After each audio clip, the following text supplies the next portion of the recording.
கரூரில் முதல்வர் மக்கள் சந்திப்பு நடத்தும் இடத்தில் தற்பொழுது காவல்துறை ஏடிஜிபி ஆய்வு மேற்கொண்டு வரக்கூடிய நேரலை காட்சிகளை பார்த்து கொண்டிருக்கிறோம். கரூரில் வரும் 10ஆம் தேதி முதலமைச்சர் விஜய் மக்கள் சந்திப்பு நடத்தும் பகுதியில் காவல்துறை ஏடிஜிபி ஆய்வு மேற்கொண்டு வருகிறார். அண்மை செய்தியாக பார்த்து கொண்டிருக்கிறோம். பாதுகாப்பு ஏற்பாடுகள் குறித்து சட்டம் ஒழுங்கு ஏடிஜிபி காவல்துறை அதிகாரிகளுடன் நேரில் பார்வையிட்டு ஆய்வு மேற்கொண்டு வருகிறார். கூடுதல் விவரங்களோடு கரூரிலிருந்து எமது செய்தியாளர் விக்னேஷ் இணைகிறார். வணக்கம் விக்னேஷ். முதலமைச்சர் 10ஆம் தேதி கரூரில் சென்று மக்களை சந்திக்க உள்ள நிலையில் தற்பொழுது ஏற்பாட்டு பணிகள் தொடர்பாக ஏடிஜிபி ஆய்வு மேற்கொண்டு வருகிறார். தொடர்பான விரிவான விவரங்களை பதிவு செய்யலாம். வணக்கம் சிகாமணி. தமிழக முதல்வரும் தாவேகா தலைவருமான ஜோசப் விஜய் வருகின்ற 10ஆம் தேதி கரூர் மாவட்டத்திற்கு வருகை தர உள்ளதாக தாவேகா மாநில பொதுச் செயலாளர் ஆனந்த் தெரிவித்துள்ளார்.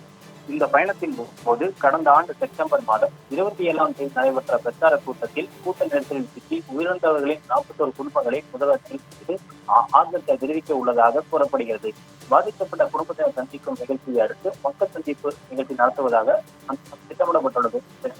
கரூர் வெள்ளமடை அடுத்துள்ள 10 ஏக்கர் பரப்பிலான உள்ள அசஸ் தலைநகர மைதானத்தில் பந்தல் அமைப்பதற்கான ஏற்பாடுகள் தொடங்கி நடைபெற்று வருகிறது. குறிப்பாக தாவேகா தலைவர் விஜய் பங்கேற்கும் மக்கள் சந்திப்பு நிகழ்ச்சிகளில் அந்த காவல்துறை வழிகாட்டுபடி 5000 பேர் பங்கேற்கும் வகையில் அனுமதி வழங்கப்பட்டு வருகிறது. அதன் அடிப்படையில் கரூர் மக்கள் சந்திப்பு நிகழ்ச்சியில் 5000 பேர் பங்கேற்கும் வகையில் அந்த ஏற்பாடுகள் செய்யப்பட்டு வருகிறது. இதற்கான ஏற்பாடுகள் நடைபெற்று வரும் இந்த பணிகளில் சட்ட ஒழுங்கு ஏடிஜிபி அன்பு மற்றும் அந்த காவல்துறை உயர் அதிகாரிகளுடன் பார்வையிட்டு ஆய்வு செய்து வருகிறார்.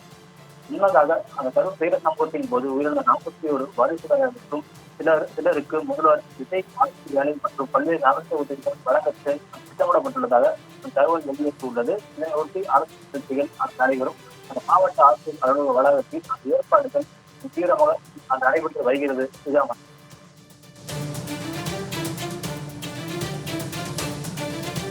கூடுதல் விவரங்களுக்கு நன்றி விக்னேஷ்.